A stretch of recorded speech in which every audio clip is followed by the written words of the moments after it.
الله أكبر الله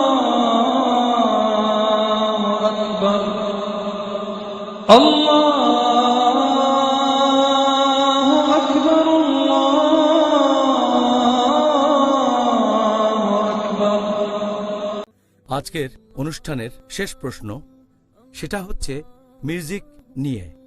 অনেক মুসলিমই মনে করে যে ইসলামে মিউজিকের অনুমতি আছে। এখন আপনি কি বলবেন যে নবী মুহাম্মদ সাল্লাল্লাহু আলাইহি সাল্লাম কি মিউজিকের বিরুদ্ধে কিছু বলেছেন? মিউজিকের কথা যদি বলতে হয়, এ ব্যাপারে বিশেষজ্ঞদের মতভেদ আছে যে মিউজিক অথবা গানের অনুমতি আছে কিনা। আর পবিত্র কোরআনে কোনো আয়াত সরাসরি মিউজিককে নিষেধ করেনি, তবে কিছু নির্দেশ আছে। আল্লাহ পবিত্র কোরআনে বলেছেন, সূরা লুকমান অধ্যায় নম্বর 31 আয়াত নম্বর 6 বলা হয়েছে যে মানুষদের মধ্যে কেউ কেউ অজ্ঞতাবশত আল্লাহর পথ থেকে বিচ্যুত করার জন্য অসার বাক্য ক্রয় করে, আর এভাবে মানুষকে দূরে নিয়ে যায় আল্লাহ সুবহানাহু ওয়া তাআলার পথ থেকে। তারা আল্লাহ প্রদর্শিত পথ নিয়ে ঠাট্টা বিদ্রূপ করে। এদের জন্য রয়েছে খুবই অবমাননাকর শাস্তি। পবিত্র কোরআনের তাফসীর পড়লে আপনারা দেখতে পাবেন এই যে অসার বাক্য, জ্ঞান বহির্ভূত অর্থ ছাড়া, এটা বোঝাচ্ছে অনইসলামিক গান আর বিভিন্ন বাদ্যযন্ত্রের কথা। তাফসীর পড়লে এটা পাবেন। আর নবী মিউজিককে নিষেধ করেছেন এরকম অনেক সহিহ হাদিস আছে।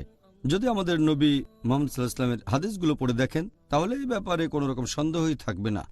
আমাদের নবী মুহাম্মদ সাল্লাল্লাহু আলাইহি ওয়াসাল্লাম বলেছেন, এটার উল্লেখ আছে সহিহ বুখারীতে খণ্ড নম্বর 7 হাদিস নাম্বার 5590। আমাদের নবী বলেছেন যে আমার উম্মতদের মধ্যে এমন অনেকেই থাকবে যারা জেনায় লিপ্ত থাকবে। তার মানে ব্যভিচার, অবৈধ যৌনাচার।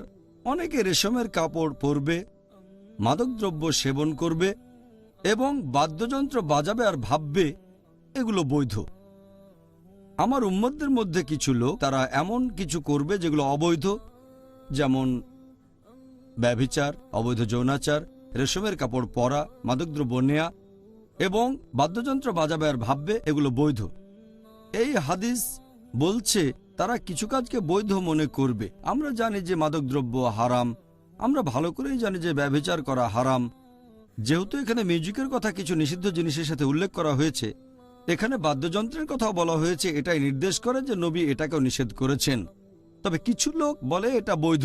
আর এখনকার দিনে কিছু বিশেষজ্ঞ আছেন যারা বলেন যে ইসলাম ধর্মে বাদ্যযন্ত্র ব্যবহারের অনুমতি দেওয়া হয়েছে, তবে এই হাদিসটা পরিষ্কার বলছে যে বাদ্যযন্ত্র জিনিসটাই হচ্ছে হারাম।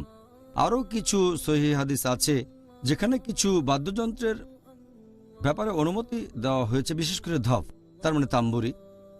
আমাদের নবী মুহাম্মদ সাল্লাল্লাহু আলাইহি ওয়াসাল্লামের হাদিস পড়লে দেখবেন সহিহ বুখারী খণ্ড নম্বর 5 হাদিস নম্বর 4001। এখানে বলা হয়েছে যে মুহাম্মদ সাল্লাল্লাহু আলাইহি ওয়াসাল্লাম একদিন বিয়ে করার পরে বাইরে এসে কথা বলছিলেন সাহাবীগণের সাথে।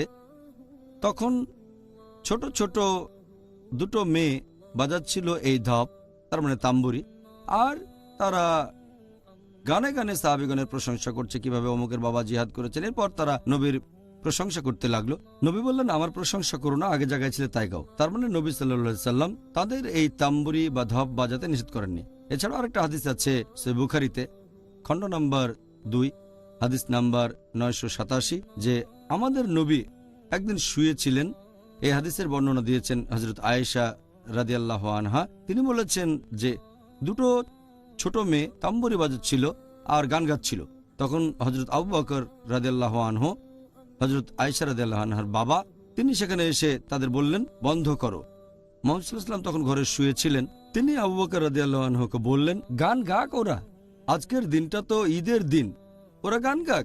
এছাড়া আরেকটা হাদিস আছে তিরমিজিতে হাদিস নাম্বার 3690। সেখানে আমাদের নবী সাল্লাল্লাহু আলাইহি ওয়াসাল্লাম বলেছেন যে একবার এক লোক নবীর কাছে এসে তাকে বলল, আমি আল্লাহ সুবহানাহু ওয়া তাআলার নামে শপথ করছি, যদি আপনি জিতে ফিরে আসেন তাহলে আমি গান গাইব, ধপ বাজাবো।